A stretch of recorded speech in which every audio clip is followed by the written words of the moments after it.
talinya. Itu tashbih yang kalau bahasa Arab dipanggil tashbih tamthil. Pasal apa? Dia guna perumpamaan dengan satu hal. Layang-layang terputus talinya, bagai seperti burung, seperti pungguk rindukan bulan.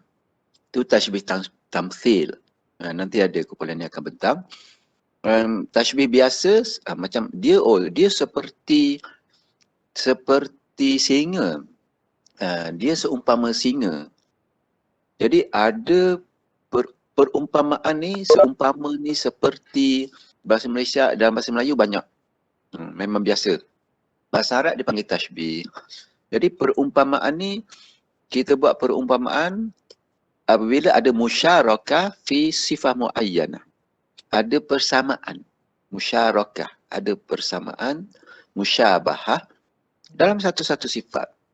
Seperti, macam tadi, dia seperti singa. Dari sudut garang. Bagai bulan di pagar bintang dari sudut keindahan. So, perumpamaan. Jadi senang. InsyaAllah tajuk tashbih ni senang. Okey, teruskan. Okey, baik Ustaz. Arkanut tashbih ni dia ada 4, iaitu musyabbah, musyabbah bihi, wajah syibhi, adat tashbih.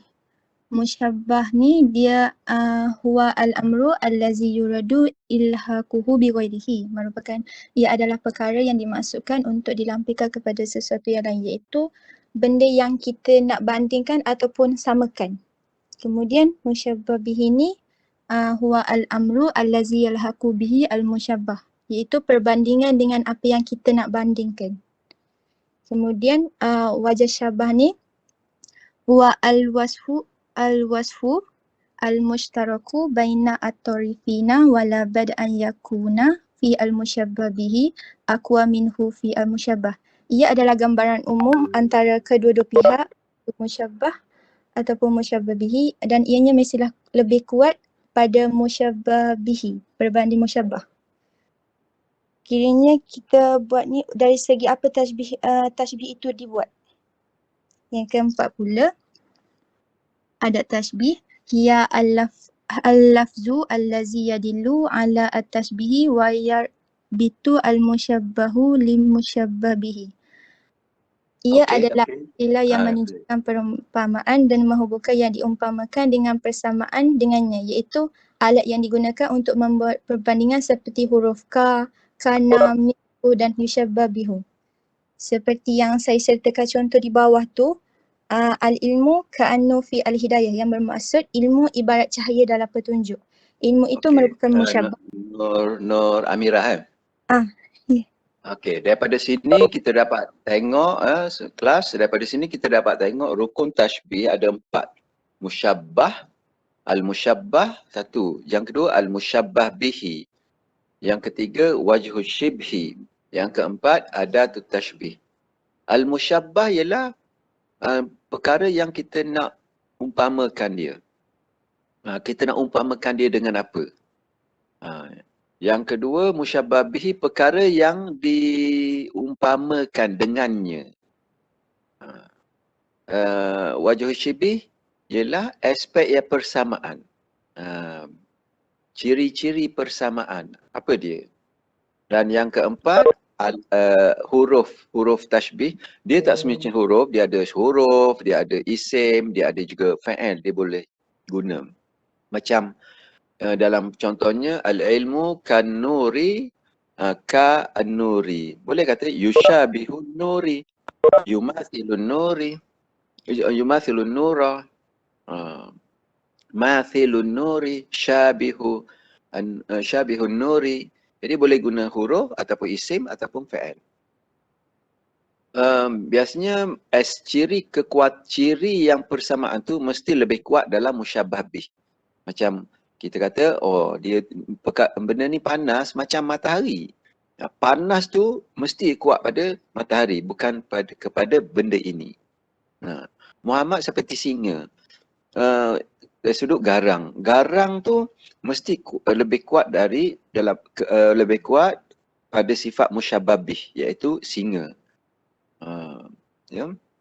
Dia seperti bulan. Maknanya keindahan bulan tu lebih menyerlah berbanding dia. Jadi kita nak umpamakan, kita mesti cari objek yang lebih menyerlah dalam ciri yang kita nak fokuskan itu. Itulah ya. Jadi ada 4 rukun. Tapi tidak semua rukun ini disebut dalam ayat. Contoh yang diberikan, Nur Hidayah berikan tu ialah contoh yang lengkap. Ada musyabbah, ada musyabbabi, ada wajh syibih, ada adatut tashbih. Ada juga perumpamaan yang tidak menyebutkan wajh syibih. Tak sebut wajh syibih. Ada yang tidak sebut pun adatut tashbih. Ya. Boleh dikatakan yang kena sebut ialah musyabbah dan juga musyabbah bihi. Okey, teruskan.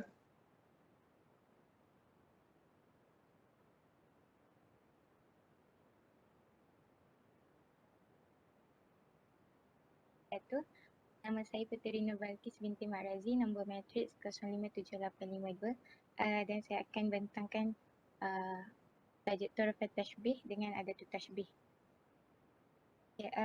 Torfat Tashbih Al-Hisyan ma yudrikuhu ahadul hawasil kharijiyah al-humus mislu ma yush'iru bihi man hilal al-basari huwa al-lawnu aw al-shaklu aw al-kamiyatu aw al-harakah wa ma yush'iru bihi man hilal al-sam'i wal-zawqi wal-lamsi wal-hawas. فالمثال الأول كتشبيه الخد بالوردة الحمراء والشعر الأسود بالليل.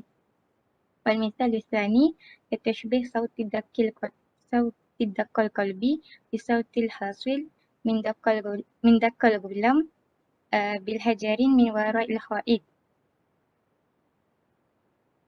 والمثال الثالث كتشبيه Ustaz dengar ke suara saya?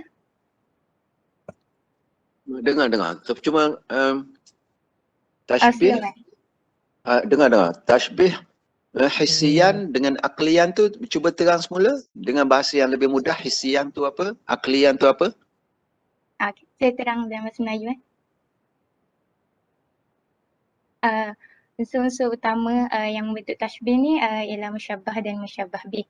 Dari segi al-hisian, yang berarti musyabbah dan musyabbah bih ni boleh diungkapkan dengan anggota panca indera. Contohnya sesuatu yang boleh dilihat seperti bentuk atau pergerakan, kemudian sesuatu yang boleh didengar seperti bunyi degupan jantung atau teriakan, kemudian sesuatu yang boleh dibau seperti bau bunga atau kasturi, dan sesuatu yang boleh dirasa dengan lidah seperti rasa durian atau makanan sedap. Dan sekali sesuatu yang boleh dirasa dengan sentuhan seperti panas atau sejuk. Dari segi alat pilihan pula, yang berarti musyabbah dan musyabbah bih ni boleh diungkapkan melalui perasaan atau akal seperti keimanan dan kehidupan atau kekafiran dan kematian. Okey, saya nak tambah sikit. Betul tadi ya. Hisian ni ialah kita musyabbah bih, kita boleh guna dua-dua. Musyabbah ke, musyabbah bih ke, kita boleh guna perkara-perkara yang berbentuk hisian. Hisian ni suatu yang boleh dicapai oleh panca indera, yang boleh kita nampak dengan penglihatan, kita dengar dengan pendengaran kita, kita boleh rasa. Macam tadi kata durian tak? Kita boleh katakan, wah, kuih ni manis macam durian. Kuih ni ataupun kuih ni sedap macam durian. Rasa dia. Selain daripada itu, pendengaran, penglihatan, bunyi, sentuhan, kan? Bauan, bajunya wangi, baju wangi ke baju? Baunya wangi seperti kasturi contohnya. Saya gunanya, baunya wangi seperti kasturi. Okey. Itu hisian yang kita boleh tunjuk. Kalau aklian ialah yang kita tak boleh tunjuk, tapi dia himpunan aspek yang membentuk suatu benda yang akhirnya boleh ditakul oleh fikiran. Contohnya kehidupan. Al-ilmu kal hayah. Al-ilmu kal hayah. Okey, mana ilmu? Cuba tunjuk. Tak boleh tunjuk. Aqliyan. Ilmu ialah pengetahuan tentang apa? Pengetahuan tentang sesuatu yang berkaitan dengan kehidupan, yang membantu manusia untuk menjalani kehidupan yang lebih baik. Jadi al-ilmu suruh tunjuk. Tak boleh nak tunjuk kita. Nak bau tak boleh. Nak nampak tak boleh. Ilmu tu. Orang belajar ilmu, perbuatan belajar ilmu, nampaklah. Tapi ilmu tu sendiri tak nampak. Dia aqliyan. Begitu juga kehidupan. Al-hayah. Cuba tunjuk mana kehidupan. Tak boleh tunjuk. Tak boleh tunjuk. Tapi kita faham. Kita tahu kehidupan. Di kampus ini, ada kehidupan. Di kampus ini ada kehidupan. Tapi cuba tunjuk mana kehidupan tu dalam kampus. Kalau tunjuk pelajar, ini pelajar. So dia himpunan. Himpunan yang membentuk satu makna yang kita fahami dengan perkataan kehidupan. Al-ilmu kal hayah. Di sini dia kata ilmu tu seumpama kehidupan. Dari sudut apa? Dari sudut memberi manfaat. Ilmu memberi manfaat. Kehidupan pun memberi manfaat. Pasal kita hidup, kita boleh beri manfaat pada orang. Al-jahlu, kejahilan, kal maut. Kejahilan tu seperti kematian. Ialah dari sudut tak ada manfaat. Ialah orang jahil tidak dapat beri manfaat. Kejahilan tidak boleh memberi manfaat kepada manusia. Dan mati, bila orang tu mati, dia tak boleh beri manfaat dah kepada orang. Sebab itu dia kata, al-hayah, al-ilmu kal-hayah wal-jahlu kal-maut. Jadi, aklian yang kita tak boleh tunjuk, tak boleh capai dengan panca indera yang 5, tapi kita tahu, kita faham. Dia himpunan daripada perkara-perkara yang membentuk makna tersebut. Hisian yang boleh dicapai oleh panca indera. Jadi musyabbah bih boleh nak guna hisian atau aklian. Ataupun salah satunya daripada salah satu hisian, yang satu lagi aklian boleh. Okey, teruskan.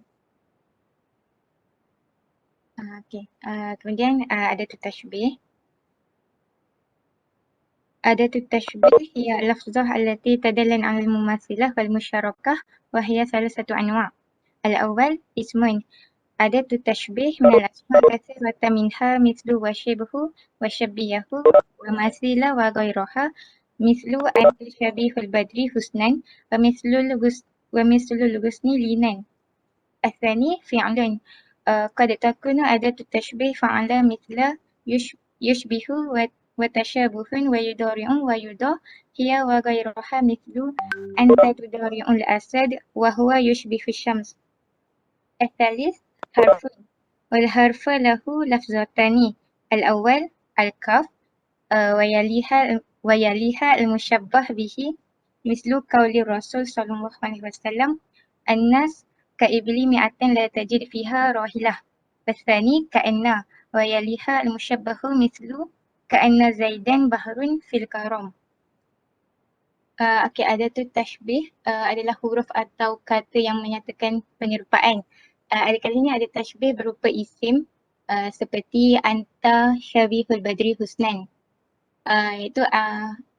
Kemudian ada kalanya berupa fi'il seperti anta tudari'ul asad, dan ada kalanya berupa huruf seperti kaf dan ka'anna. Contoh untuk kaf ialah annas ka'ibili mi'atan la tajid fiha rahilah, dan contoh untuk ka'anna ka'anna zaidan bahrun fil karam. Saya nak jelas sikit. Okey, boleh. Ka'anna zaidun bahrun. Ka'anna zaidan bahrun fil karam. Ka'anna zaidan bahrun fil karam. Muhammad seumpama lautan. Dari aspek apa? Karam? Apa maksud karam di sini? Dia umpamakan Muhammad seumpama lautan. Dari aspek apa tu?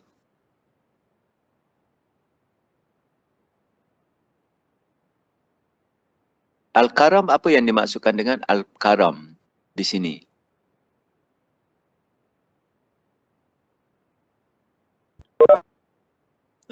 Apa?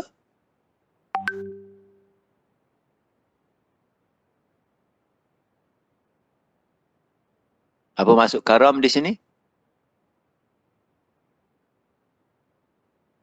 Pemurah. Ya? Dengar tak? Al-Karam di sini maksudnya Al-Karam di sini maksudnya pemurah. Pemurah.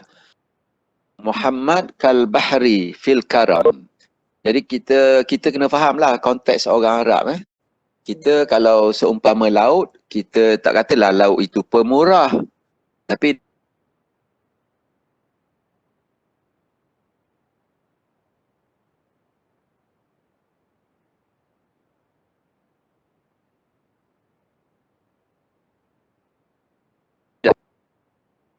Al-Karam maksudnya pemurah. Laut tu Al-Karam. Sebab dia kata orang yang pemurah seumpama laut. Sebab apa? Laut dia kata sentiasa memberi kepada manusia, memberi manfaatlah kepada manusia dengan binatang-binatang, makanan-makanan yang ada di laut tu. Jadi laut sentiasa memberi manfaat, sentiasa pemurah untuk memberi manfaat kepada manusia. Siapa yang pergi ke laut, insya-Allah dia akan dapat rezeki dia. Pemurah.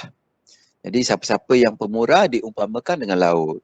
Itu dalam konteks budaya Arab ya. Dalam konteks kita tak katalah laut itu pemurah. Kita kata laut itu luas. Seumpama laut. Ilmunya seumpama laut. Jadi orang Arab pun ada kata juga keluasan dari sudut luas. Ilmu dari sudut luas tu orang Arab pun guna. Tapi pemurah tu orang Arab guna tapi kita tak guna perumpamaan seperti ini. Okey, boleh teruskan?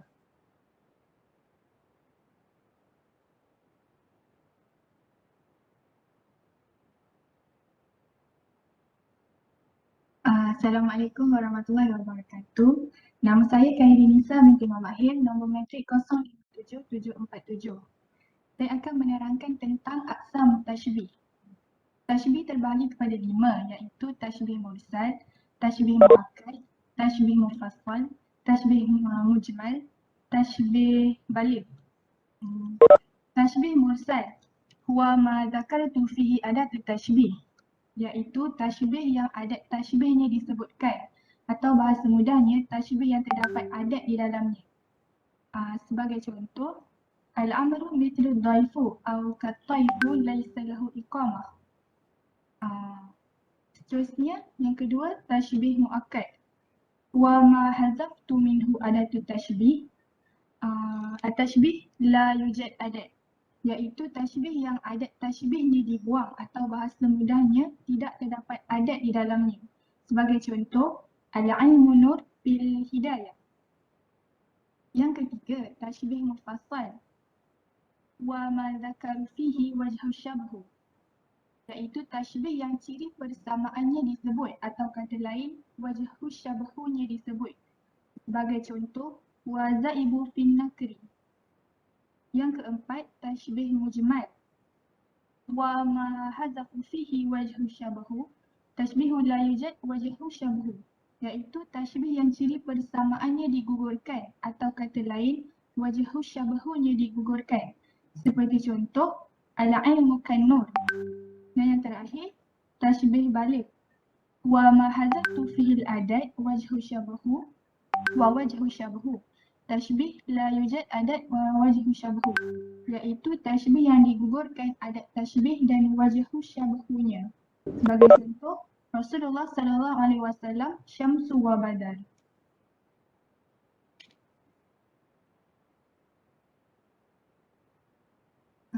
Seterusnya, anwa'ut tashbih.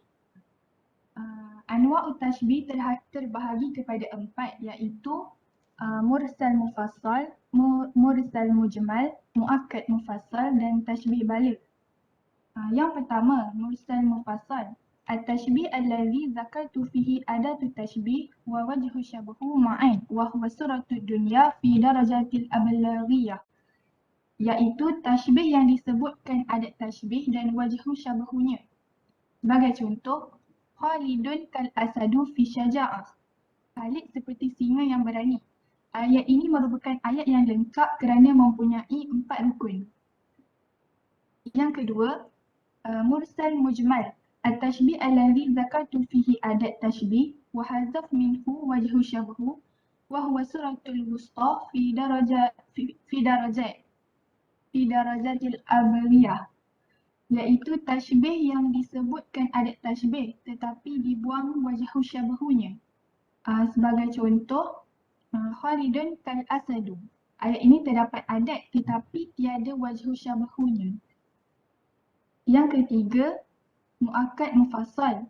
At-tashbih allazi hazaf minhu adatu tashbih wa dhakaru fihi wajhu syabahu wa huwa suratul wusta kadzalika fi darajatil ablaghiyah. Iaitu tashbih yang dibuang adat tashbihnya tetapi disebut wajhu syabahunya.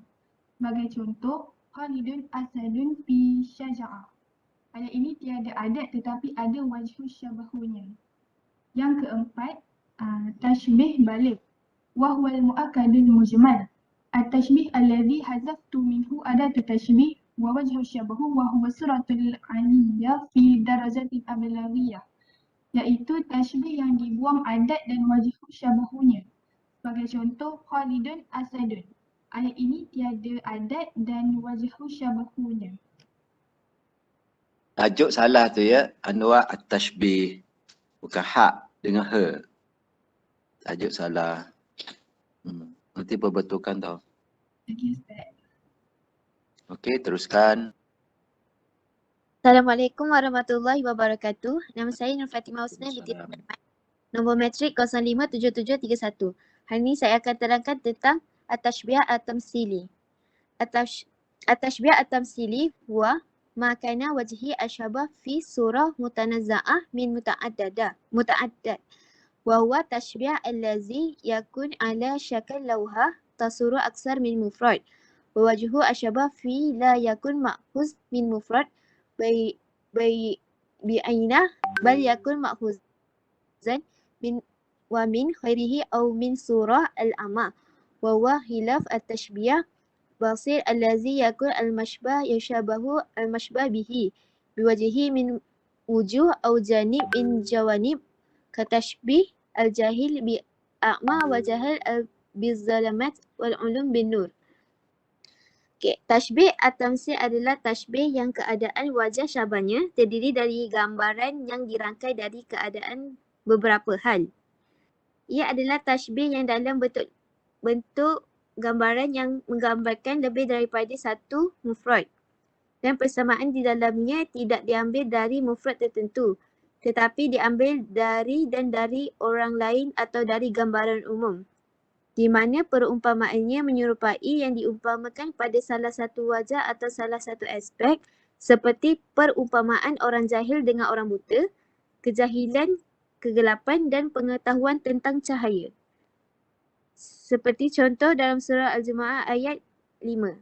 A'udzubillahi minasyaitonirrajim. Masalul ladzina hummilut taurata summa lam yahmiluha kamasalil himari yahmil asfara. Ayat Jumu'ah ayat yang kelima mengumpamakan manusia bagai seekor keldai yang membawa buku tebal. Jika kaum Yahudi manusia tidak mahu mengamalkan atau melaksanakan kitab suci yang diterimanya, Taurat. Untuk contoh yang kedua, A'udzubillahi minasyaitonirrajim. Masalul ladzina yunfikuna amwalahum fi sabilillahi kamasalil habbatin ambatat sab'a sanabila fi kulli sunbulatin mi'atin habbah. Wallahu yud'ifu liman yasha' wallahu wasi'un alim. Bandingan derma orang-orang yang membelanjakan hartanya pada jalan Allah ialah sama seperti benih yang tumbuh menerbitkan 7 tangkai. Tiap-tiap tangkai itu pula mengandungi 100 biji dan ingatlah Allah melipat gandakan pahala bagi siapa yang dikehendakinya dan Allah Maha Luas rahmat kurnianya lagi meliputi ilmu pengetahuannya. Yang diibaratkan adalah keadaan orang yang menafkahkan yang sedikit di jalan Allah kemudian mendapat pahala yang besar. Dan yang diumpamakan adalah keadaan orang yang menabur sebutir dan tumbuh 7 buah pada setiap tangkai dari 100 biji. Okey, saya tambah sikit ya. Macam saya sebut pada permulaan tadi, tashbih dari sudut menghazaf rukun, dari sudut menghazaf rukun, hazaf adah ataupun hazaf wajhu syibih. Dia ada nama tashbih muakkad, tashbih mufassal, tashbih muakkad, mujmal. Ada satu jenis tashbih yang kita panggil tashbih tamthili. Tashbih at-tamthili. Tashbih tamthili ni ialah perumpamaan, kita umpamakan sesuatu dengan keadaan sesuatu yang lain. Tadi kita umpamakan, kalau yang biasa kita umpamakan dengan satu objek saja. Macam dia seumpama singa. Ilmu seperti al-hayah, kehidupan.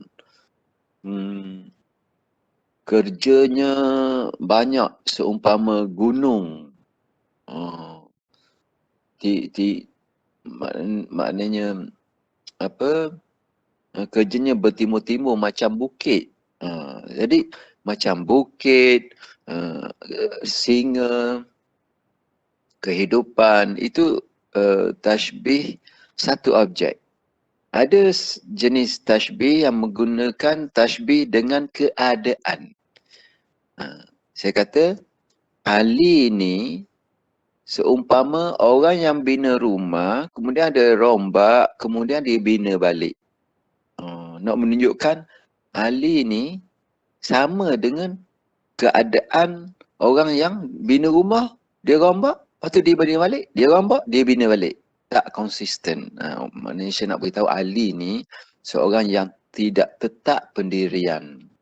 Ali ni seorang yang selalu berubah-ubah keputusannya. Seumpama orang yang bina rumah, kemudian dirombaknya, kemudian dibinanya balik rumah tu. Jadi saya mentashbihkan Ali bukan dengan satu objek, tapi keadaan. Dengan keadaan, hal. Begitu juga banyak bagaikan layang-layang terputus talinya. Bukan dengan layang-layang, tapi lebih pada tu. Sifat apabila layang-layang tu terputus talinya, maka kita tahu dia akan terapur-apur di udara, pergi tanpa haluan, mengikut arah angin, ke mana saja dibawa dia ikut sahaja. Jadi layang-layang terputus talinya ialah satu keadaan, bukan satu objek. Layang-layang ialah satu objek dalam tu, tapi dia merupakan satu keadaan. Lagi bagai bulan di pagar bintang. Itu hal. Macam dalam ayat Quran tadi, orang yang diberi amanah untuk memikul Taurat, untuk menunaikan ajaran Taurat, tetapi dia tidak menghiraukannya, seumpama kaldai yang memikul kitab-kitab yang tebal-tebal. Jadi kaldai yang memikul bebanan yang banyak. Jadi itu perumpamaan dengan hal. Hal ya. Tashbih tamthil ialah tashbih yang mengumpamakan sesuatu dengan keadaan sesuatu. Okay. Dia tidak sukar. Yang penting kita faham konsep dia. InsyaAllah senang. Okey, silakan. Teruskan.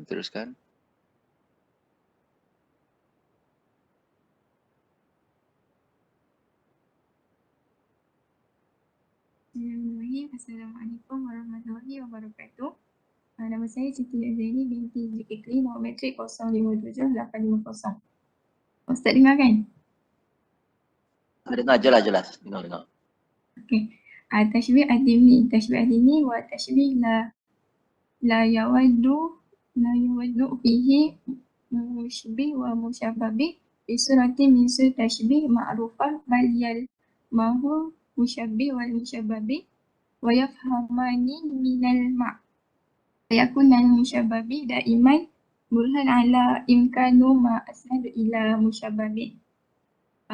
Tashbih ad-dimni ni adalah tashbih yang musyabbah dan musyabbah bihnya tidak disebutkan secara jelas tapi dapat difahami dan daripada konteks ayat. Wasumnya dimnya li'anna la yazkuru sirahatu fil kalam wa yasidul mutakallim ila hadzal uslub min tashbih hinama ya'ti bima'na minal ma'ani wa qudiyah minal qadaya summa yara ayati laha li burhanud wa dalilu wa qiyamu alaihal hujah. Dinamakan dimnya ni kerana penutur menggunakan kaedah perumpamaan bagi menegakkan hujahnya. Kalimah yang kedua menjadi hujah bagi kalimah yang pertama. Sebagai contoh, qaulul syair isbir ala mudad husud fa inna sabrukal qatiluhu fannaru ta'kulu ba'duha illam hujat ma ta'kulu. Maksud dia, bersabarlah dengan keengganan orang-orang yang dengki kerana kesabaran itu membawa maut. Fannar, sebahagiannya akan dimakan api tetapi tidak nampak, tidak kelihatan dimakan itu. Maka fal musyabbah huna huwa suratul husud idza sabartu alaihi wa ala hasaduhu. Maka musyabbah di sini adalah gambaran husud, iaitu hasad dengki tu, dan sekiranya dia bersabar ke atas orang yang berhasad dengki tu. Amma musyabbah bih fahuwa suratun nar indama tahruku qatab wa ta'kuluhu. Dan gambaran bagi musyabbah bih di sini adalah gambaran api yang mana dia Saya tambah tashbih. Dengar. Tashbih ialah tashbih yang dimni kandungan, tapi yang kita nak masukkan di sini ialah tashbih yang kita faham menerusi konteks cerita tu. Kita faham daripada konteks ayat. Contohnya, dia tak sebut secara sarahah. Tadi dia sebut secara sarahah. Yang sebelum ni dia sebut secara sarahah.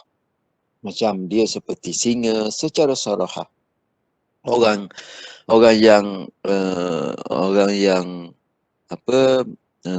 yang diberi amanah kitab Taurah, kemudian dia mengabaikannya seumpama kaldai ila akhir ayat, itu jelas disebutkan seumpama. Tapi dalam dimni ni, kita dalam konteks tu kita boleh faham telah diumpamakan musyabbah dengan musyabbah bih. Mana musyabbah? Dia beri sinerio musyabbah. Mana musyabbah bih? Dia beri dalam ayat tu sinerio musyabbah bih. Jadi kita sendiri yang buat penakkulan, inilah musyabbah dan seumpama apa. Kita faham daripada konteks. Sebagai contoh, sebagaimana contoh yang ada di sini, bersabar, usbur ala madmadi ala mudadis hasud. Bersabarlah ke atas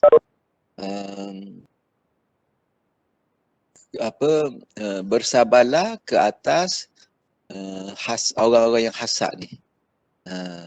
Bersabarlah ke atas perbuatan orang-orang yang hasad kerana kesabaran engkau akan membunuhnya. Qatiluhu. Bersabarlah dengan karenah orang yang hasad. Kerana kesabaranmu ini membunuhnya. Membunuh orang yang hasad. Yelah, orang hasad kan, bila hasad dia buat fitnah, dia buat cerita tak betul. Jadi kalau kita tak sabar, dia seronok lah. Kalau kita sabar, maka dia lagi sakit hati. Kan dia hasad tu dia dah sakit hati dah kat kita. Kemudian buat cerita bohong, tapi dia tengok orang yang dia hasad tu tak ada apa-apa pun. Relax je. Lagilah dia sakit kan. Seumpama orang yang bersabar ke atas orang yang hasad ni, lama-lama kesabarannya akan membunuh orang yang hasad itu. Kemudian dia kata, dalam ayat ni masih belum ada lagi ni. Belum ada lagi musyabbah bih. Belum lengkap lagi. Senario dia, bersabarlah ke atas kerana orang hasad. Kerana kesabaran engkau membunuhnya. Okay. Jadi, maka api akan memakan. Api ni dia akan memakan sama sendiri. Api ni akan memakan sama sendiri. Sekiranya dia tidak mendapati apa untuk dimakan.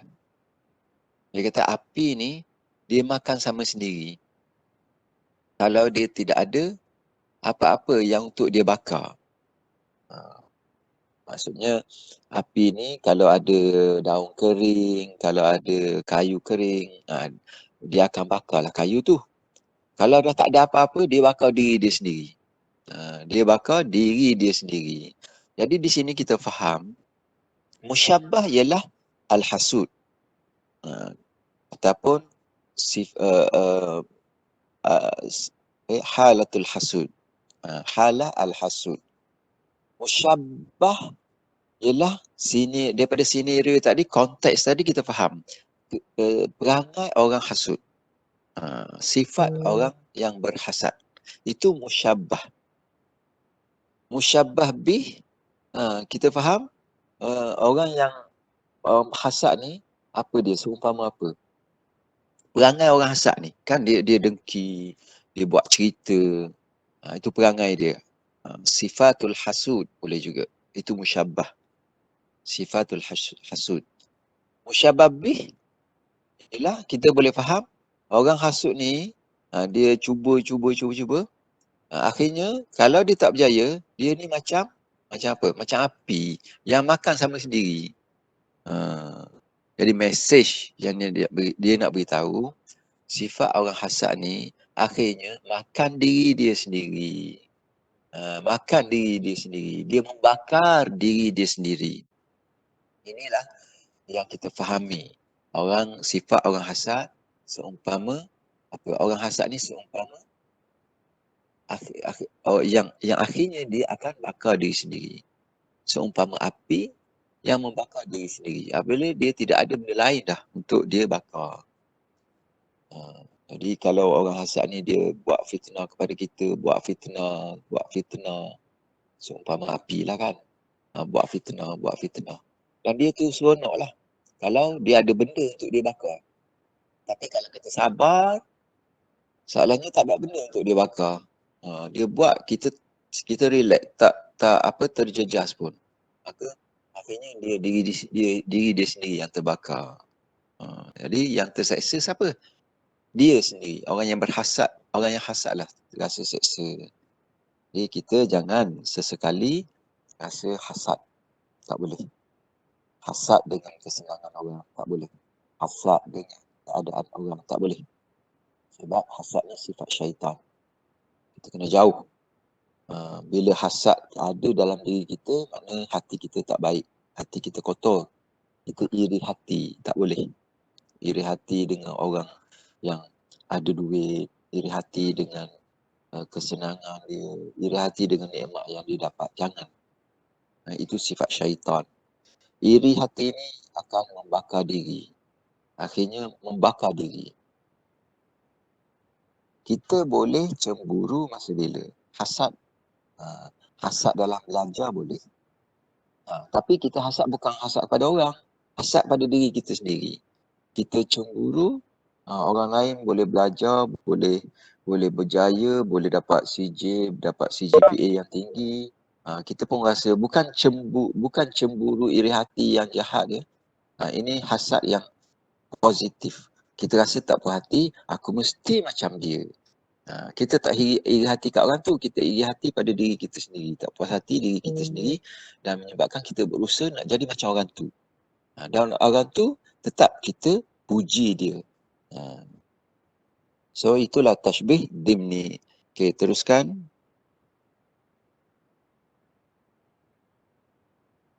Yang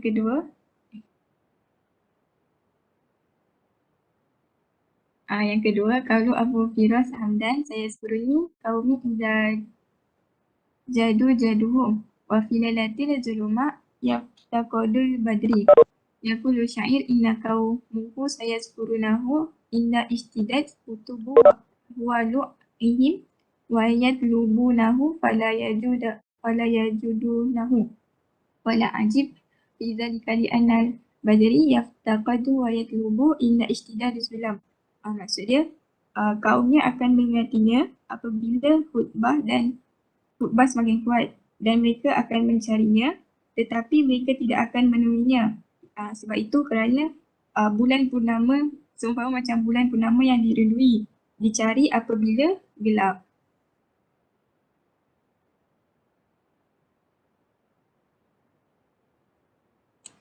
Assalamualaikum warahmatullahi wabarakatuh. Nama saya Ainifah binti Ismail Faisal. Merujuk saya 057874. Sekarang saya akan menyambung pula tashbih yang ketiga iaitu tashbih makhluk. Ta'rif tashbih makhluk. Tashbih makhluk huwa ja'al mushabbahan bihi biddi'ai anna wajha syabhi fihi aqwa wa azhar. Tashbih makhluk ni adalah menjadikan posisi musyabbah sebagai musyabbah bih dengan beranggapan wajah syabah ada musyabbah lebih kuat, dan maksud makhluk ni artinya terbalik, iaitu menjadikan posisi musyabbah menduduki musyabbah bih.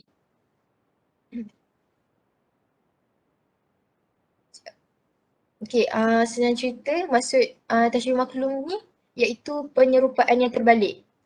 Contoh ringkas sebelum saya menyambung contoh dalam PowerPoint ni, seperti kamu seperti bulan yang begitu bercahaya.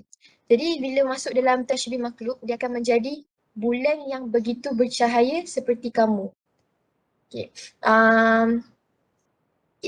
Ada dua contoh dalam ni. Jadi contoh yang pertama dalam syair ka'anna sanaha bil ashi lisubhiha tabassumu Isa hina yalfizu bil wa'di.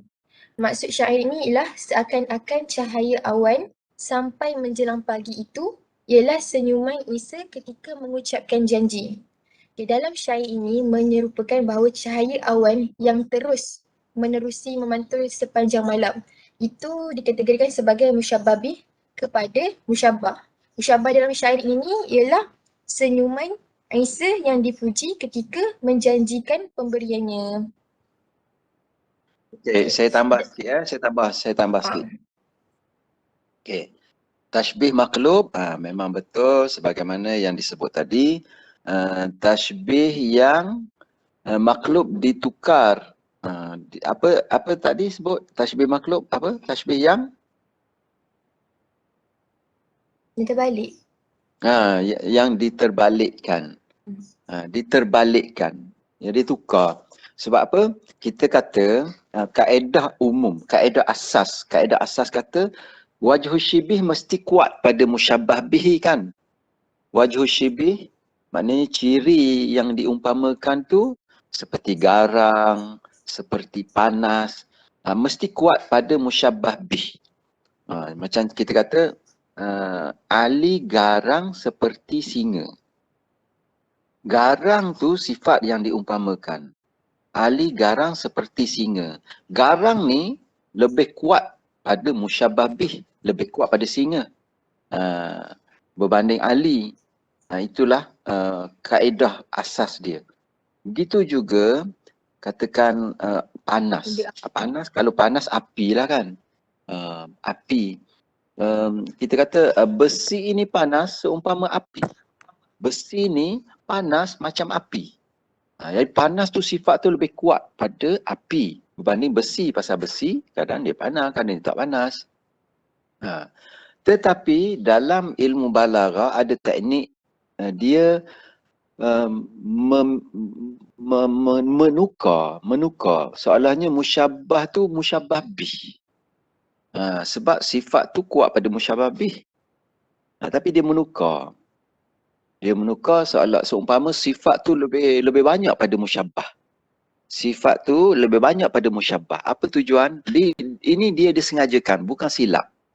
Bukan silap, memang dia sengajakan. Sebab apa? Dia nak puji yang lebih-lebih pada orang tu. Macam dikatakan tadilah. Ali ni, kalau ayat biasa, Ali ni apa kita nak kata, wajah Fatimah, katakan wajah Fatimah berseri seumpama bulan purnama kan. Itu ayat biasa, wajah Fatimah berseri seumpama bulan purnama. Tapi kita terbalikkan, bulan purnama seperti bulan purnama betapa ia bersinar bersiri-siri seumpama wajah Fatimah. Realitinya berseri-seri itu lebih kuat pada bulan purnama. Tetapi kerana dia nak memuji wajah Fatimah ni, dia nak memuji, dia gunakan teknik tashbih makhluk. Kalau kita tengok kaedah asas, soalnya ayat ni salah. Tapi tidak. Tidak. Ini dia ada mesej dia nak puji. Dia nak puji musyabbah tu dengan lebih-lebih. Sehingga kan bulan purnama seumpama wajah Fatimah. Itulah tashbih makhluk. Okey, teruskan. Jadinya dalam syair tu dia menekankan wajah syabih, iaitu pantulan cahaya lebih kuat daripada musyabbah. Musyabbah itu ialah senyuman Isa itu sendiri. Jadi contoh yang kedua iaitu ahinnu lahum wadunahumu falatun ka'anna fasihaha sadrul halim. Maksudnya aku rindu kepada mereka, namun untuk sampai ke tempat mereka harus melewati tanah lapang yang luasnya seperti lapang dadanya seorang penyantun. Jadi dalam konteks ni macam kita tahu tanah lapang yang luasnya itu ialah wajah syabih, dan musyabbahnya ialah lapang dadanya seorang penyantun. Jadinya syair ini nak menjelaskan bahawa keluasan dada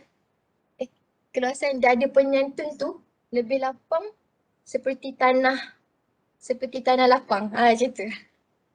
Tanah lapang tu jadi musyabbah tu.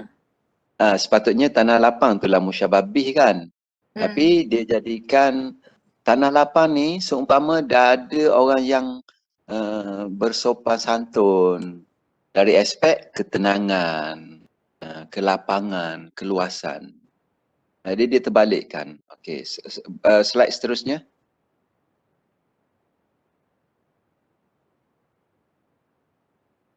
Assalamualaikum warahmatullahi wabarakatuh.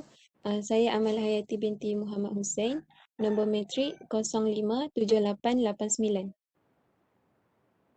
Ustaz boleh dengar ke? Boleh habiskan 5 minit. 5 minit ya. Pergi cepat-cepat. Okey, sebelum tu saya nak beritahu aghrad tashbih ni tujuan tashbih. Macam dalam bahasa Melayu pun kita ada tujuan kita kan. Bila kita kata seumpama dia rajin macam semut. Dia pandai, dia suka membantu seperti apa. Jadi perumpamaan ni banyak merujuk kepada musyabbah. Kepada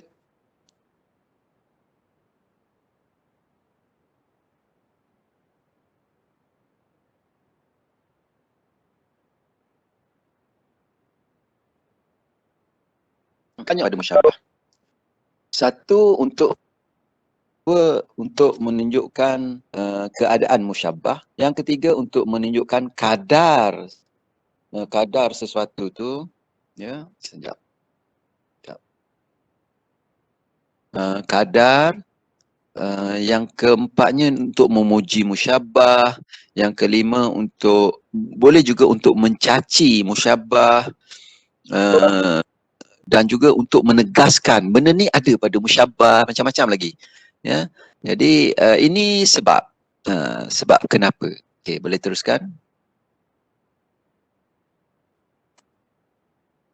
Baiklah, untuk tujuan tashbih yang pertama iaitu bayan imkan wujudul musyabbah, iaitu nak menerangkan kebolehan wujudnya musyabbah. Okey, contohnya adalah fa in taqil anam wa anta minhum fa innal miska ba'du damil ghazal. Maksudnya jika engkau mengatasi manusia lain sedangkan kamu itu daripada golongan mereka, sesungguhnya kasturi itu asalnya juga sebahagian daripada darah kijang.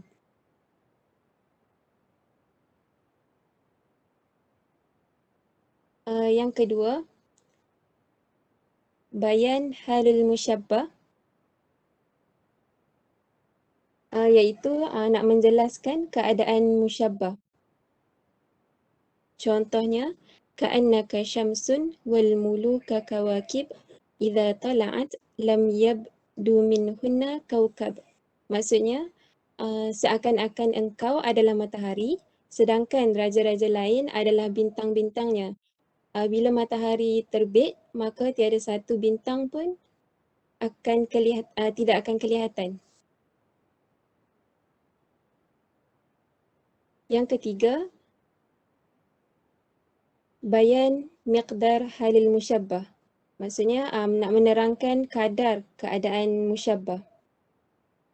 Sebagai contoh, ma qubilat ainahu illa zunnata tahta duja naral fariqi hulula.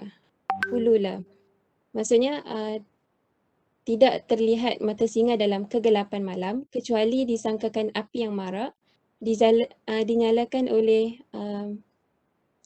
gerombolan kafilah, yakni kumpulan manusia yang sedang mendiami kawasan itu. Yang keempat, taqrir halil musyabbah, untuk menegaskan keadaan musyabbah. Sebagai contoh kat sini dalam surah Ar-Ra'd ayat 14, Auzubillahi minasyaitonirrajim, walladzina yad'una min dunihi la yastajibuna lahum bisyai'in illa kabasiti kaffaihi ilal ma' liyablugha fahu wa ma huwa bibalighi.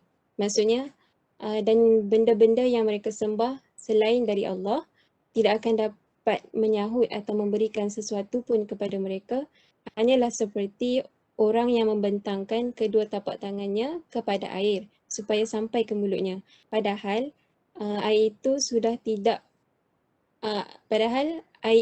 tentu tidak akan sampai kepadanya dan tiadalah ibadat dan doa permohonan orang-orang kafir itu melainkan dalam kesesatan.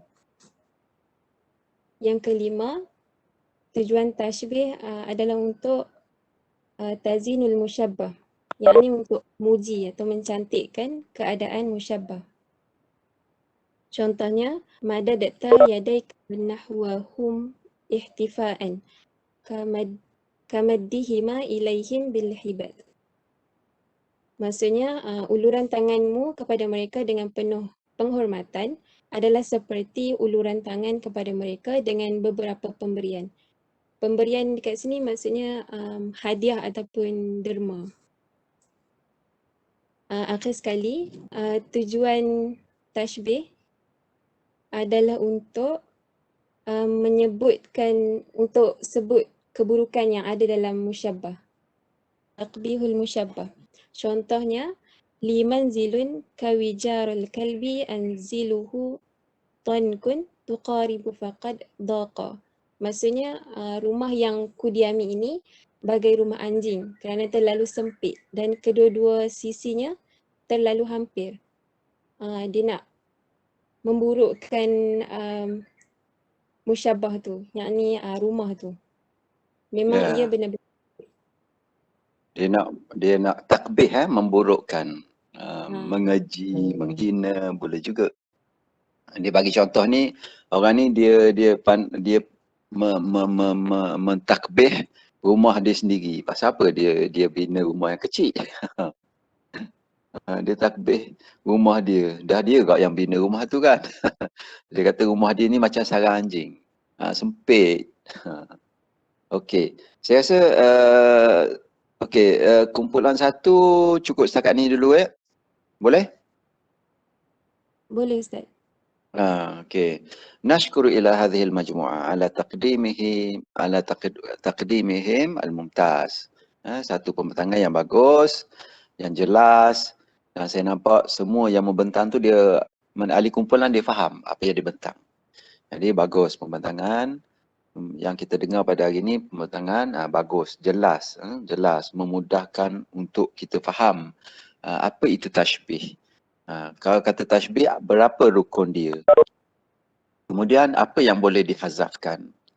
Berdasarkan yang dihazafkan tu, wujudlah beberapa istilah tashbih. Tashbih mufassal, tashbih mujmal, tashbih muakkad, tashbih al-baligh, dan kita belajar juga tashbih tamthili, dan bagaimana apa rukun tashbih itu.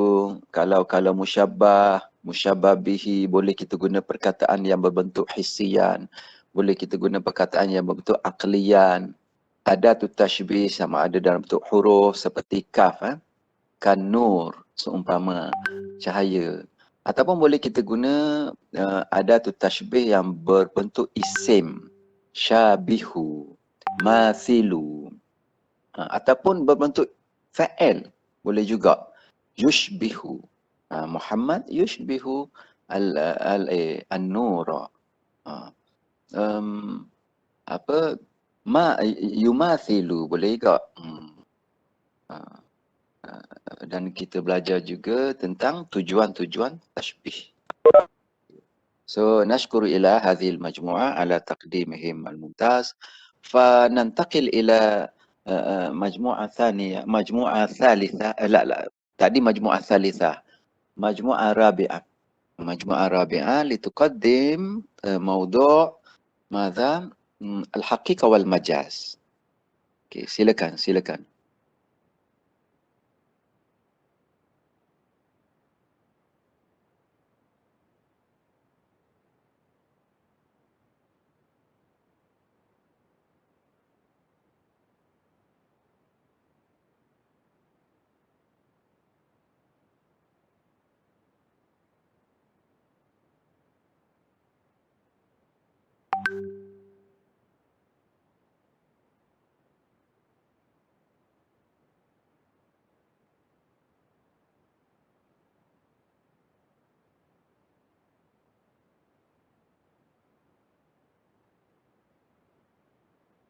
Ustaz nampak tak Ustaz? Teruskan. Dengar. Ada nampak slide? Nampak. Kecil. Jelas.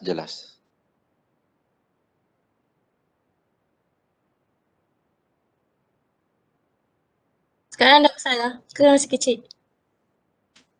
Okey. Okey, Besar Mai. dah. Boleh dah tu. Okey, bismillahirrahmanirrahim. Assalamualaikum warahmatullahi wabarakatuh. Hari ini Waalaikumsalam. kami daripada Kuliah 4 akan membentangkan tajuk Hakikat wal Majaz. Nama saya Fitra Adila binti Muhammad Fadli, nombor matrik 057927. Fitrah. Ya, Cuba bagi keterangan secara mudah. Apa beza antara hakikah dengan majaz? Satu keterangan bahasa yang mudah. Sebelum pergi kepada slide seterusnya. Apa itu hakikah? Apa itu majaz? kalau hakikat, dia nak bagi tahu maksud asal perkataan tersebut. Asal penggunaan perkataan tersebut. Kalau majaz? Kalau majaz,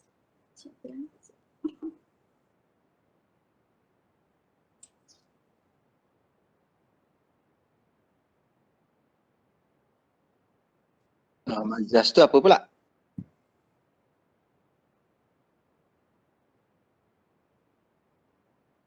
majaz ni dia berasal daripada perkataan kata kerja. Apa dia?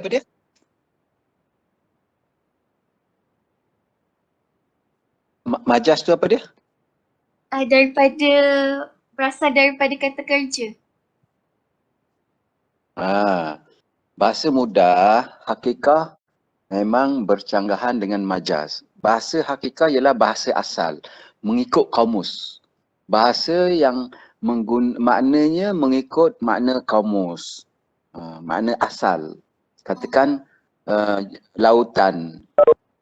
Lautan ialah yang lautan lah. Sebagaimana yang ditakrifkan oleh kamus. Saya melihat lautan yang luas. Saya berada di pasiran pantai sambil merenung ke lautan. Jadi lautan itu maksud asal.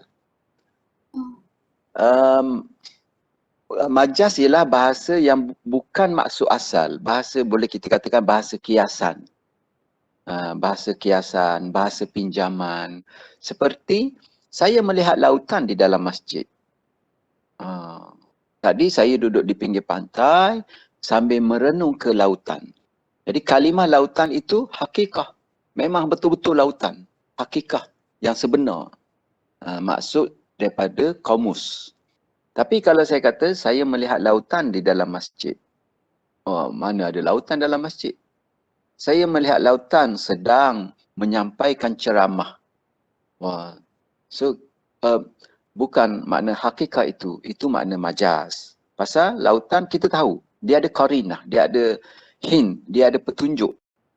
Dia mesti kalau guna majaz ada petunjuk yang menunjukkan bahawa ini bukan maksud asal. Jadi petunjuk dia macam saya melihat lautan menyampaikan ceramah.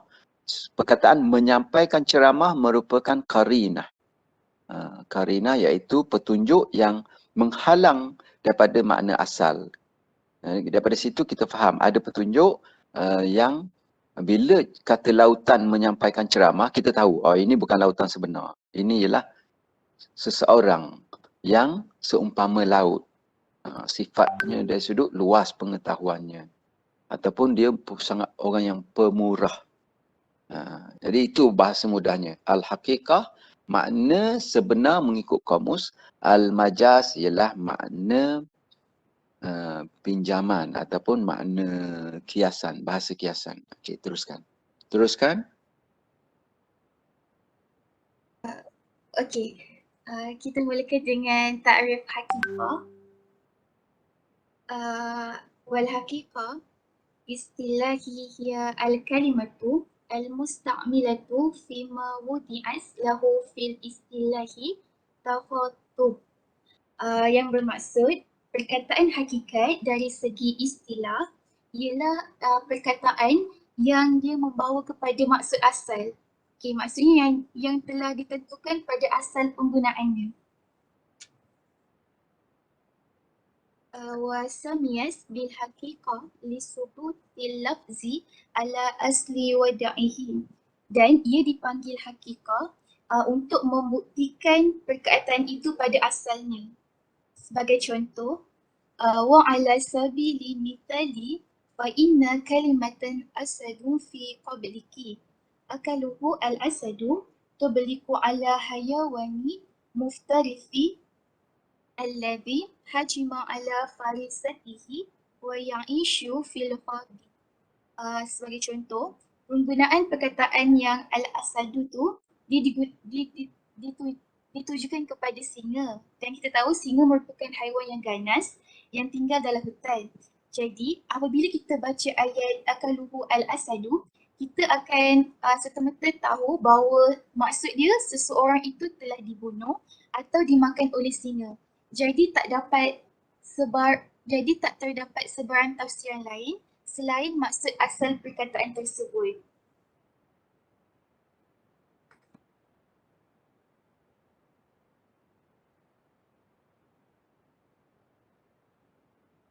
Assalamualaikum warahmatullahi wabarakatuh. Nama saya Nur Syafira Fatihah binti Muhammad Barum. Nombor metrik 058651. Al-Majaz. Wal-Majaz huwa at-tariqu wal-maslaku. Okay. Wal-Majaz istilahan al-lafzu al-musta'mal fi ghairi ma wudi'a lahu li'alaqa ma'a qarina mani'ati min iradati makna hakiki. Okay, maksudnya kat sini satu ungkapan ataupun ayat yang digunakan dari apa yang ditetapkan untuknya yang mempunyai konteks ataupun hubungan yang menghalang daripada maksud asal.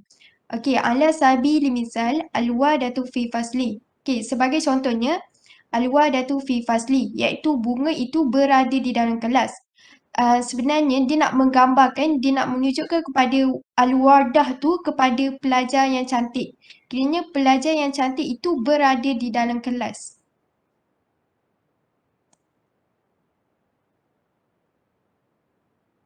Assalamualaikum warahmatullahi taala wabarakatuh. Nama saya Cikgu Aina Zahirah binti Cikgu Zulkifli.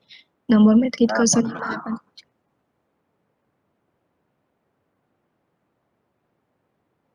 Apa Ustaz? Saya jawab salam. Waalaikumsalam warahmatullahi. Okey.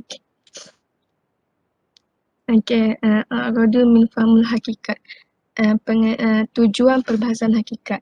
Pengertian hakikat ini tidak dibincangkan secara detail oleh ahli balarah kecuali sebagai perbandingan dengan majas. Antara alasan yang pertama ialah yafhamul makna al-kalimas min khilal mutahaddis al-lurah.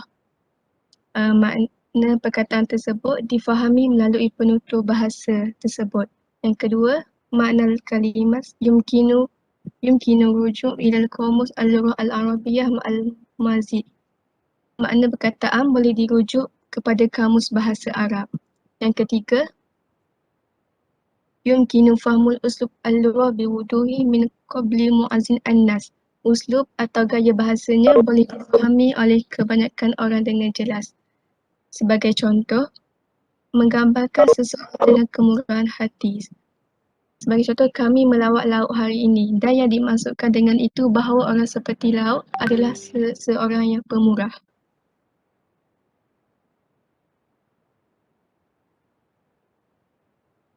Assalamualaikum warahmatullahi wabarakatuh. Nama diberi Nurul Atikah binti Muhammad Nazil, nombor matrik 058483. Okay, di sini, Ustaz dengar Ustaz? Dengar. Kuat sikit. Okey, di sini saya akan memberi keterangan secara ringkas apa itu hakikat dengan majaz. Okey, macam mana kita nak bezakan apa itu hakikat, apa itu majaz. Okey, untuk hakikat ni adalah lafaz yang digunakan untuk menunjukkan makna yang asal. Bermaksud bila kita dengar ataupun kita kita cakap ataupun kita tengok ayat tu, kita dapat tahu ataupun kita dapat faham dengan jelas. Okey, contoh tabtasimu al-mar'atu ba'da aqdi nikah, yang bermaksud tersenyumnya wanita itu selepas akad nikah. Di sini kita dapat tengok dengan jelas yang wanita tu memang tersenyum selepas akad nikah. Okey, contoh yang kedua, ra'aitu al-asadu fi hadiqatil hayawanat, yang bermaksud saya melihat singa itu berada di dalam taman haiwan ataupun zoo. Ini pun dah jelas menunjukkan binatang tu ataupun singa tu memang ada dekat dalam zoo. Okey, kalau majaz ni pula macam mana? Okey, majaz ni adalah lafaz yang digunakan untuk menunjukkan pada bukan maknanya yang asal. Maksudnya dalam lafaz tu ada maknanya yang tersirat ataupun ada makna yang nak disampaikan. Contoh, tabtasimu az-zahratu ba'da nuzulil matar, yang bermaksud tersenyumnya bunga itu selepas turunnya hujan. Okey, ayat tersenyum ni bukan bermaksud bunga tu ada mulut boleh senyum, tapi yang dimaksudkan adalah bunga itu berkembang mekar selepas turunnya hujan. Contoh yang kedua adalah al-wardatu fil fasli. Bunga itu berada di dalam kelas. Okey, bunga yang dimaksudkan dalam kelas itu adalah pelajar yang cantik. Syukran. Bismillahirrahmanirrahim. Assalamualaikum warahmatullahi wabarakatuh. Nama saya Asma Mardiah binti Jamal. Nombor metrik 057738.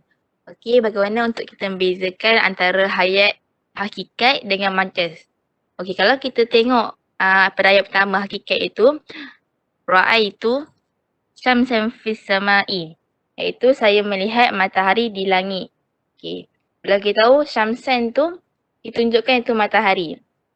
Okay, bila kita berbalik kepada ayat majaz iaitu ra'aitu syamsan biyadiha kitabun. Kita nampak makna dalam bahasa Melayu ni ialah saya melihat si cantik di tangannya dengan sebuah buku.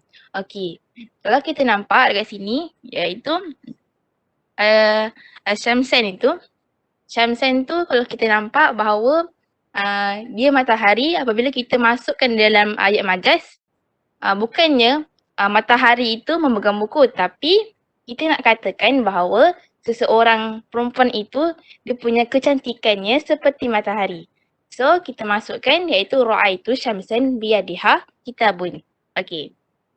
Nanti jap. Okey. Ini dalam contoh dalam konteks Arab. Kalau dalam konteks bahasa Melayu kita tak umpamakan wanita cantik seperti mentari kan. Ataupun ada ke kita umpamakan dia cantik seumpama mentari? Ada? Indah. Dan lirik lagu. Oh, ada ya? Oh. Saya ingat kalau macam dia macam matahari tu panas lah. Tak boleh didekati, panas. Seperti api. Tapi ada juga ya dalam bahasa Melayu, maknanya indah lah. So di sini kita tengok ya perbezaan kalimah untuk makna asal dan juga kalimah untuk makna majaz. Kalimah asyams, mentari, matahari ya. Dua-dua itu saya macam ayat yang pertama saya melihat matahari di langit. Kita pun tahu, oh ini bahasa asal, bahasa hakikah. Kalau kita kata, aku melihat mentari di tangannya ada kitab. Ataupun aku melihat mentari yang membawa kitab, sedang membawa kitab. Jadi dia nak puji wanita itu seumpama mentari. Jadi maksud kalimah mentari kita boleh faham di sini. Ini bukan makna sebenar, ini ialah makna kiasan. Okey, teruskan.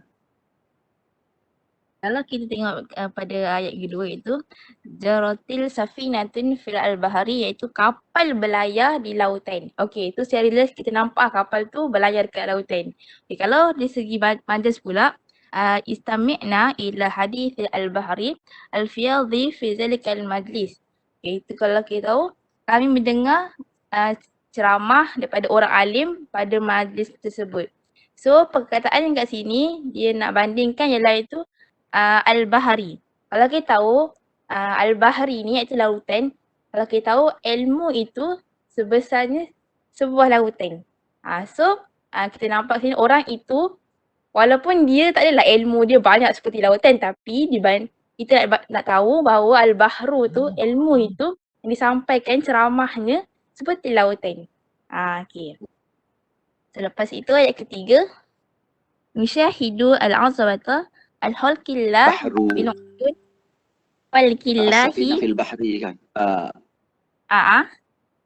Kejap. Okey. Sekejap. Saya nak tambah sikit. Kita tengok dua ayat tadi. Al-bahru. Daripada konteks tu kita tahu. Yang pertama al-bahru memang hakiki, makna hakiki. Yang kedua al-bahru makna majazi.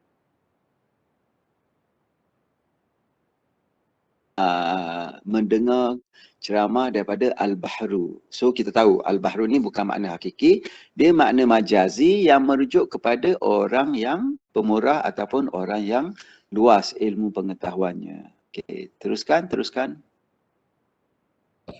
Okay, seterusnya. Nusyahidu azamata khalqillahi bil uyuni allati wahabaha Allah Azza wa Jalla, yang mana kami memahati kebesaran kejadian Allah itu dengan mata yang dianugerahkan ataupun yang dikurniakan oleh Allah lah. Kalau kita bandingkan dengan ayat majaz, arsalatil al-hukumatul al-uyuna ila aradil aduwa, iaitu kerajaan menghantar mata-mata gelap ke bumi musuh. So, alaqah untuk antara hakikat dengan majaz ni iaitu al-uyun, mata-mata itu. So, kita nampak perbezaan antara hakikat dengan majaz. Okey, terima kasih. Bismillahirrahmanirrahim. Assalamualaikum warahmatullahi wabarakatuh. Saya Zuri Umaymah binti Zaidan, nombor metrik 07896. Baiklah, al-syarah. Syarhul majaz huwa al-lafzu musta'milu fi ghairu ma wada'a lahu li'alaqatan ma'a qarinatan mani'atan min iradatil ma'na al-hakiki. Perkataan yang digunakan untuk sesuatu selain daripada yang telah ditetapkan untuknya. Maknanya bukan maksud kita cakap perkataan itu tapi bukan kita maksudkan dia. Seterusnya, al-alaqah hiya al-munasibatu wasilah bainal makna al-hakiki wa makna al-majazi. Hubungan atau kaitan antara makna sebenar dan makna kiasan.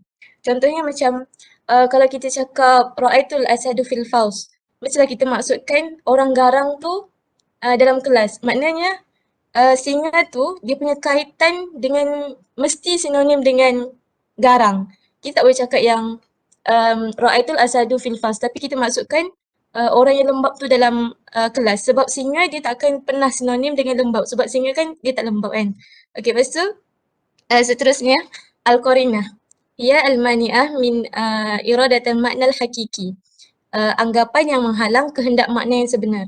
Contohnya macam ra'aitul al-bahru fil faus, fil masjid contoh. Lepas tu kita mesti dah terfikir kan, takkanlah lautan dalam masjid. Dia jadi macam, jadi otak kita macam automatik kita cakap orang yang dalam masjid tu orang yang pemurah. Al-bahru tu dia maknanya pemurah sebab tanggapan kita dah macam, yelah mustahil lautan dalam masjid. Macam tu lah. Okey, seterusnya. Okey. Jadi untuk membina satu ayat majaz, dia kena ada 5 poin utama ni, iaitu yang pertama, al-kalimah, iaitu perkataan. Yang kedua, makna hakiki, benda yang tersurat. Ketiga, makna majazi, benda yang tersirat. Keempat, al-alaqah, kaitan antara majaz dengan hakiki.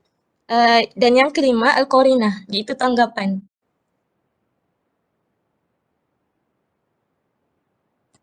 Bismillahirrahmanirrahim. Assalamualaikum warahmatullahi wabarakatuh.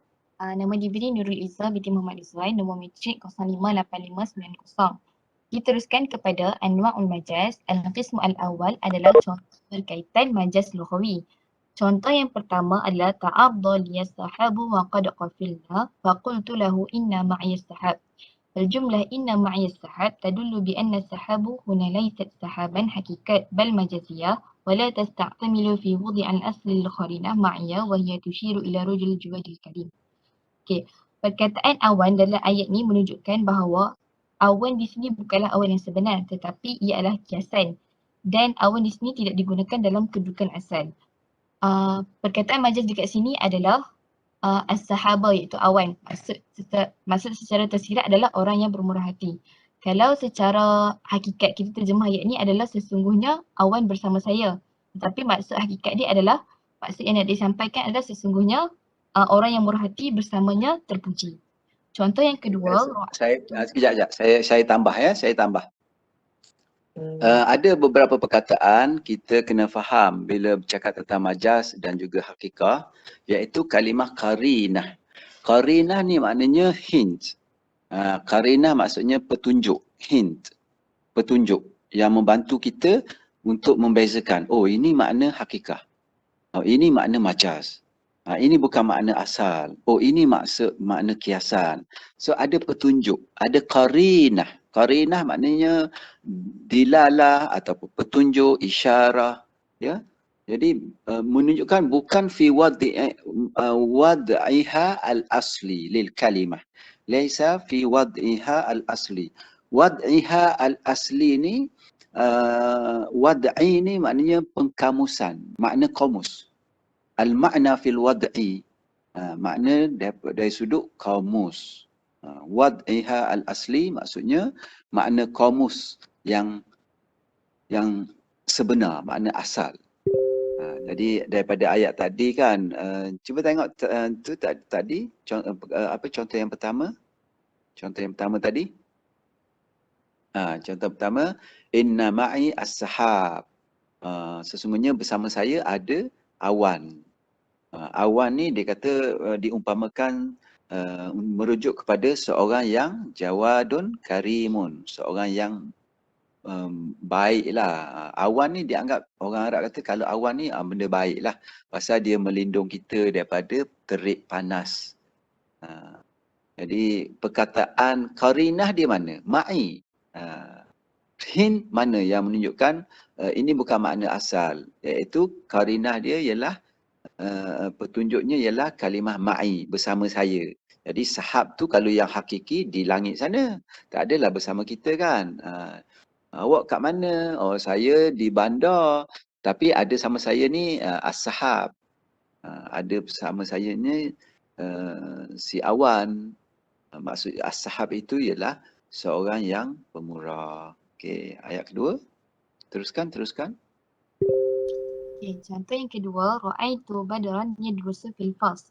Kalimah al-badru fil misal tsani la tadullu 'ala al-badr al-haqiqat bal majaz li qarina fil fasli wa huwa yadullu 'ala al-insan al-jamil. Okey, contoh yang kedua ni secara kalau kita translate secara bahasa Melayu secara kamus dia, saya melihat bulan penuh belajar di dalam kelas. Tetapi maksud tersirat di kat sini adalah badru tu adalah majaz dia yang bermaksud seorang manusia yang cantik. Maksudnya saya melihat seorang manusia yang cantik belajar di dalam kelas. Qarinah dekat sini adalah fil fasl. Fil fasl ni dia yang menghalang badru tu jadi hakikat.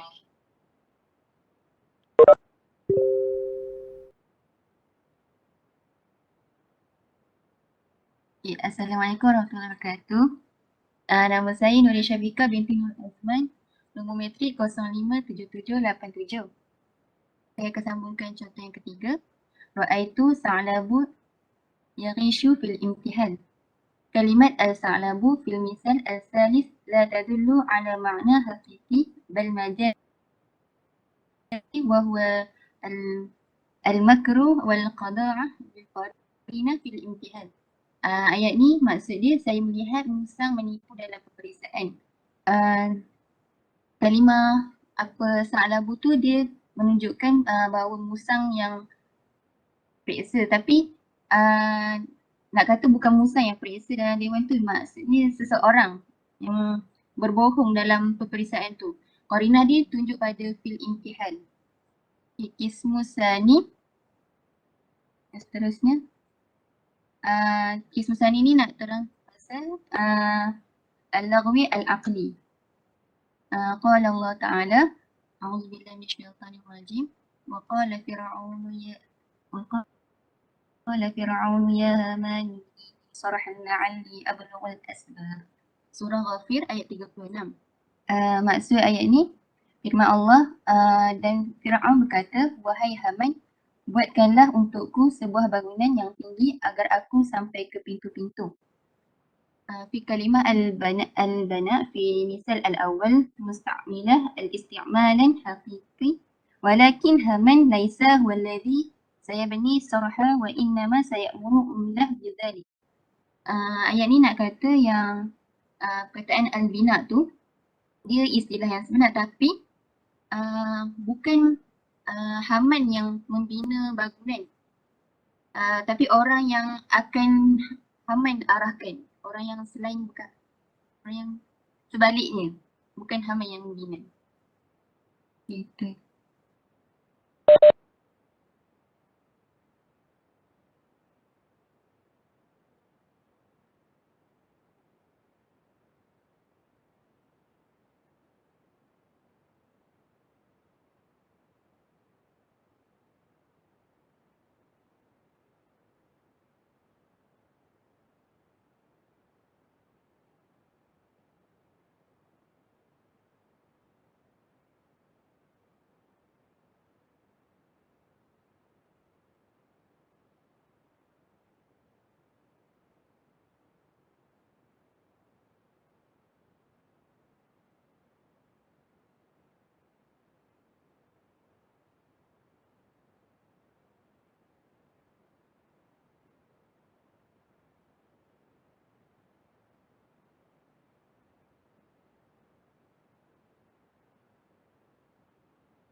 Assalamualaikum warahmatullahi wabarakatuh. Nama saya Nur Gaza Izzati binti Al-Ghazali. Matriks 057724. Sekarang saya akan masuk tentang bahagian Al-Majaz Al-Lughawi. Boleh rujuk buku terjemahan Ilmu Balarah lengkap pada muka surat 337 dan 338. Seperti mana yang kita tahu, dalam anwa' majaz terbahagi kepada dua bahagian, Majaz Al-Lughawi dan Majaz Al-Aqli. Saya akan bercakap tentang Majaz Al-Lughawi. Majaz Al-Lughawi merujuk kepada makna perkataan yang menunjukkan bukan untuk makna asalnya dalam kalangan ahli bahasa. Terdapat dua pembahagian dalam Majaz Al-Lughawi, iaitu Al-Isti'arah dengan Majaz Al-Mursal.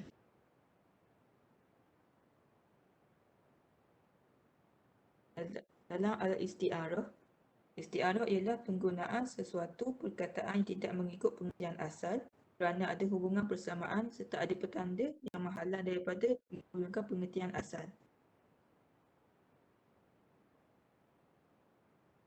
Bismillahirrahmanirrahim. Assalamualaikum warahmatullahi wabarakatuh. Ismi Nur Auni Batrisha binti Zul Asmadi, nombor metrik 057840.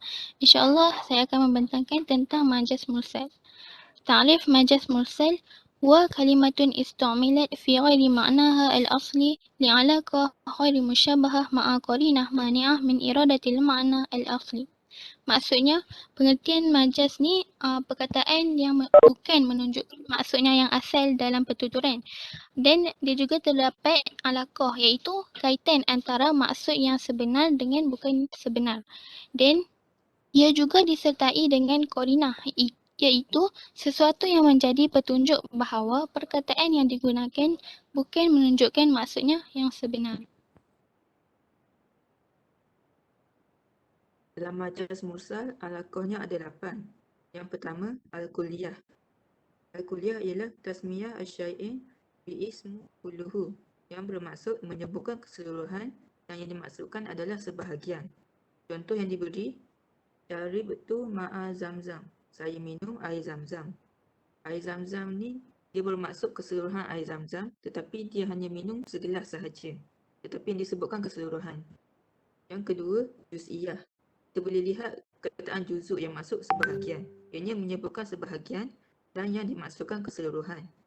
Contohnya pada ayat surah Al-Muzammil. Bismillahirrahmanirrahim. Ya ayyuhal muzammil, qumil laila ila qalil. Sadaqallahu azim. Wahai orang yang berselimut, bangunlah sembahyang tahajud pada waktu malam selain dari sedikit masa. Di sini kumi, perkataan kumi adalah juz'iyah. Kerana pada rukun solat terdapat 13 rukun solat dan dia hanya menyebut salah satu rukunnya, iaitu berdiri. Tetapi kita perlu melakukan kesemua rukun solat untuk solat tahajud. Yang seterusnya adalah as-sababiyah. As-sababiyah ialah menyebutkan sebab dan yang dimaksudkan itu adalah musabab. Contohnya, azumat yaduka indi. Agungnya tanganmu padaku. Yadu ialah sebab sababiyah. Tapi yang dimaksudkan adalah untuk menunjukkan kekuasaan. Tangan itu menunjukkan kekuasaan yang merupakan sebab. Yang seterusnya adalah musababiyah. Musababiyah ialah menyebutkan akibat dan yang dimaksudkan ialah sebab. Contohnya pada surah Ghafar. Bismillahirrahmanirrahim. Qala ta'ala wa yunazzilu lakum minas sama'i rizqa. Yang bermaksud dan dia menurunkan rezeki dari langit untukmu.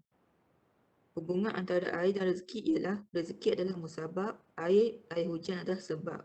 Yang dimaksudkan rezeki itu adalah hujan. Okey, saya tambah sikit ya. Ini alaqah. Bagi majaz mursal dia ada alaqah, disebutkan suatu yang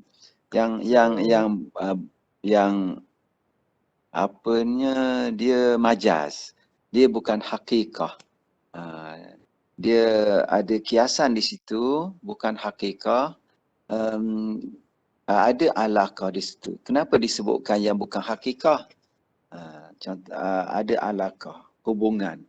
Yang pertama sebab dia itu alaqah kulliyah. Contohnya kita kata orang tanya kita, awak tinggal di mana? Saya tinggal di Kuala Terengganu. Sebenarnya ayat ini ayat majaz. Kita tak tinggal di semua tempat Kuala Terengganu. Cuma kita duduk satu tempat sebahagian je. Macam saya, katakan saya tinggal di Gong Badak. Even di Gong Badak pun, lorong mana saya tinggal, tempat mana. Tapi contoh yang lebih jelas, saya tinggal di Kuala Terengganu lah. Ataupun saya tinggal di Terengganu. Sedangkan bukan tempat tinggal saya semua Terengganu. Tapi saya sebut kulliyah, menyebut yang keseluruhan, menyebut yang umum. Itu alaqah kulliyah. Majaz, tapi majaz dengan alaqah kulliyah. Kemudian juz'iyah pula. Juz'iyah tadi macam ayat tadi, dirikanlah malam. Maksudnya kita hidupkan malam tu dengan solat. Jadi disebut kum saja, dirikanlah malam. Sebenarnya ini makna majaz. Bila kita hidupkan malam, kita bersemayam bukan hanya qiyam sahaja, ada rokok semua sekali kan. Kemudian ada lagi benda lain. Disebut sebahagian sahaja di sini. Kenapa disebut sebahagian? Kerana untuk menggunakan bahasa secara majaz, kiasan. Kita sebut yang dalam yang kedua ni, kita sebut sebahagian je, tak sebut semua sekali. Malah bila kita hidupkan malam, kita bukan hanya dengan solat, dengan zikir, dengan baca Quran, kan? Jadi disebutkan sebahagian. Ada juga bahasa dalam bentuk bahasa majaz, disebutkan sebab. Contohnya dia mencari rezeki dengan tangannya. Dia mencari rezeki dengan tangannya. Sedangkan bukan tangan saja. Dapat rezeki bukan tangan saja. Tapi tanganlah yang menyebabkan. Jadi sebab. Saya azam tu yadaka indi. Saya mandang tinggi akan tangan awak ini. Maknanya usaha awak. Jadi dia berusaha kuat tu guna tangan kan. Kita banyak guna tangan dalam usaha-usaha yang kita buat. Kita banyak guna tangan. Jadi disebut tangan sebagai makna bahasa dalam berbentuk majaz. Sebab tangan itulah menjadi penyebab. Ada juga yang jadi musabbab. Jadi akibat dia. Dia ada sebab, dia ada akibat. Sebab tu as-sababiyah. Akibat dia al-musabbabiyah. Musabbabiyah ialah akibat. Kesan. Jadi ada bahasa majaz, dia sebut kesan. Contohnya, kami menurunkan rezeki dari langit. Adakah kita nampak rezeki turun? Nasi turun daripada langit. Ayam turun daripada langit. Pizza turun dari langit. Air teh tarik turun dari langit. Tak ada. Tapi dalam Quran ni kami menurunkan rezeki dari langit. Sebenarnya ayat sebenar ialah kalau bahasa hakiki kami menurunkan hujan. Tapi bila turunkan hujan, air kan, air, maka akibat dia adalah rezeki, adalah nasi, adalah ayam, adalah pizza, wujudlah teh tarik dengan adanya air yang turun dari langit. Jadi perkataan rezeki itu ialah bahasa kiasan dalam bentuk hubungan musabbabiyah. Dia ada hubung kait. Dia menjadi kesan. Okey, teruskan.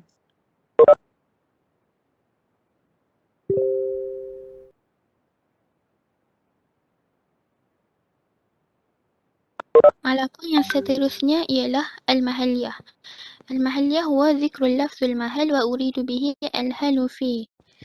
Maksudnya, al-mahalliyah ni menyebutkan tempat dan yang dimaksudkan adalah hal. Misal, qala Allah Ta'ala was'alil qaryata allati kunna fiha. Maksudnya, dan bertanyalah kepada penduduk negeri Mesir tempat kami tinggal berdagang. Maksud qaryah kat sini ialah negeri Mesir. Itu tempat, tetapi yang dikehendaki ialah penduduk-penduduknya kerana tempat tidak boleh bercakap melainkan manusia. Maksudnya kat sini, mahalliyah ni dia menyebutkan tempat. Dekat ayat tu al-qaryah tu tempat. Was'alil qaryah dan bertanyalah qaryah. Takkan kita nak tanya qaryah sedangkan qaryah tu tak boleh nak bercakap pun. Yang kita maksudnya kat sini tu ialah manusia. Maksudnya orang yang berada di situ. Okey, jadinya di sini disebutkan sesuatu tempat atau lokasi, tapi yang dikehendaki tu ialah orang yang berada di situ. Seterusnya al-haliyah. Al-haliyah huwa zikrul lafzul hal wa uridu al-mahal. Maksudnya menyebutkan hal dan yang dimaksudkan adalah tempat. Misal, qala ta'ala, a'udzu billahi minasyaitonir rajim, innal abrara lafi na'im. Maksudnya, sesungguhnya orang-orang yang berbakti benar-benar berada dalam kenikmatan. Ayat ini dia menyatakan keadaan nikmat balasan kepada orang-orang yang berbakti, tetapi maksud yang dikehendaki ialah tempat nikmat tersebut iaitu syurga. Maksudnya kat sini dia sebut hal iaitu fina'i, maksudnya dia sebutkan nikmat. Okey, ayat ni dia cakap keadaan nikmat balasan kepada orang yang berbakti tu orang yang taat dan buat amal kebajikan, taat pada Allah. So dia nak maksudkan kat sini lafi na'im tu sesungguhnya orang-orang yang berbakti yang taat pada Allah tu benar-benar berada dalam syurga yang penuh nikmat. Okey, jadinya na'im tu siapa? Saya tolong terang Saya tolong terang. Okay. Alaqah lagi. Kita masih lagi tajuk alaqah majaz mursal. Alaqah mahalliyah. Sebab apa disebut tanyalah kampung itu. Dalam ijaz hari itu pun ada kan. Ayat ni ayat ijaz dengan menghazafkan mudhaf. Selain pada dia ijaz, dia juga majaz mursal. Tanyalah kampung. Yang makna asal tanyalah penduduk kampung. Tapi dia ayat ni dia guna bahasa kiasan. Tanya kampung tu. Sebab apa? Sebab kampung itulah tempat duduk orang kampung. Satu, alaqah dia alaqah mahalliyah, tempat. Yang kedua, sesungguhnya orang baik ni akhirnya dia akan, sesungguhnya orang baik-baik ni akhirnya dia akan duduk dalam syurga. Tapi dia tak sebut duduk dalam syurga. Dia kata orang-orang baik, Allah kata sesungguhnya orang baik ni akhirnya dia akan tinggal di dalam kenikmatan. Hal kenikmatan. Ini hal dalam syurga. Maksud dia duduk dalam syurga, tapi disebut duduk dalam kenikmatan, dengan penuh dengan kenikmatan. Jadi orang tak duduk dalam kenikmatan, duduk di satu tempat kan. Yang hal tempat tu barulah kenikmatan. Tapi disebut kenikmatan. Alaqah dia alaqah haliyah. Begitu juga bi'tibar makana. Ada juga kita guna bahasa majazi. Dalam Quran pun ada, dalam contoh yang diberikan, contohnya wa'atul yatama amwalahum. Berikanlah kepada anak-anak yatim harta mereka. Jadi anak yatim, harta mereka ini ditakbir oleh pengurus. Pasal anak yatim ni dia kan masih kecil. Tak sampai umur tertentu, tak melebihi umur 15 tahun contohnya, dia dipanggil anak yatim. Kalau dah umur 17, 18, 20, 30, tak dipanggil anak yatim lagi. Jadi bila anak yatim ni besar, harta yang ditakbir tadi kena beri. Siapa-siapa yang dia katakan seseorang tu masa dia anak yatim, harta dia ditakbir oleh orang yang diberi amanah, pemegang amanah ya. Bila anak-anak yatim ini sudah besar, maka dia dah tahu mentadbir sendiri, harta tadi kena beri kepada dia. Pasal harta tu harta dia. Orang yang diberi pegang amanah tu hanya pemegang amanah. Bila orang ni dah besar, harta tu kena diberi kepada pemiliknya, iaitu anak yatim tadi. Dan ayat Quran ini kata, berikanlah kepada anak-anak yatim ini harta mereka. yakni apabila mereka besar. Kenapa dinamakan anak yatim lagi? Sedangkan dia dah besar. Ini ialah iktibar makana. Sempena apa yang sebelum ini. Sebelum ini, ya. Ada juga teknik bi'tibar ma sayakun. Kita sebut apa yang akan datang. Apa yang akan berlaku di masa akan datang. Dalam contoh yang diberi ini apa, sesungguhnya aku bermimpi aku memerah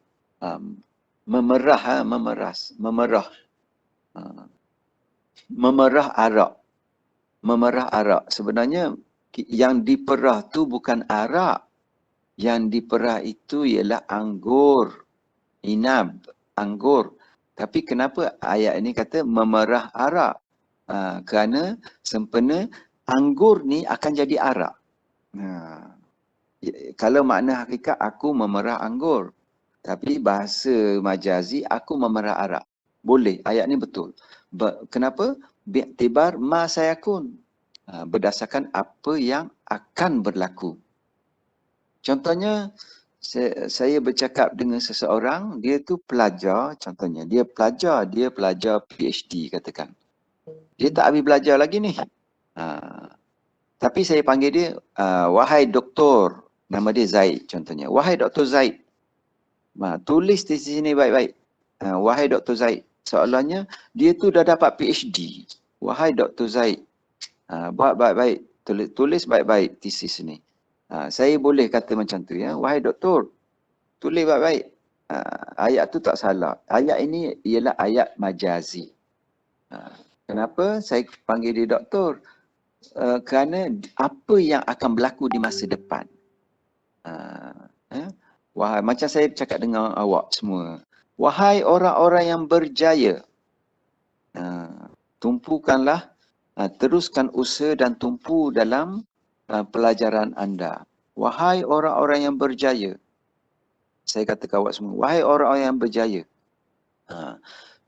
Sebab sekarang ni awak masih dalam belajar, masih belum berjaya lagi dapat sertifikat. Tapi saya kata, wahai orang-orang yang berjaya. Kerana saya menggunakan teknik bi'tibar ma sayakun, berdasarkan apa yang akan berlaku. Awak orang belajar dan kita tahu orang yang belajar ni dia akan berjaya. Orang belajar ni. Sebab apa?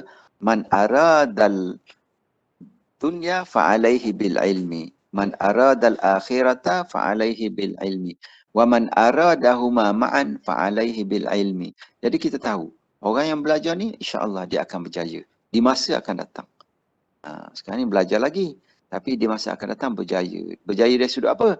Berjaya dari sudut ekonominya, berjaya dari sudut sosialnya, berjaya dari sudut kehidupannya. Jadi saya boleh kata, ya, wahai orang-orang yang berjaya, teruskan perjuangan anda. Jadi bi'tibar ma sayakun, berdasarkan apa yang akan berlaku. Okey, seterusnya. Apa? Teruskan.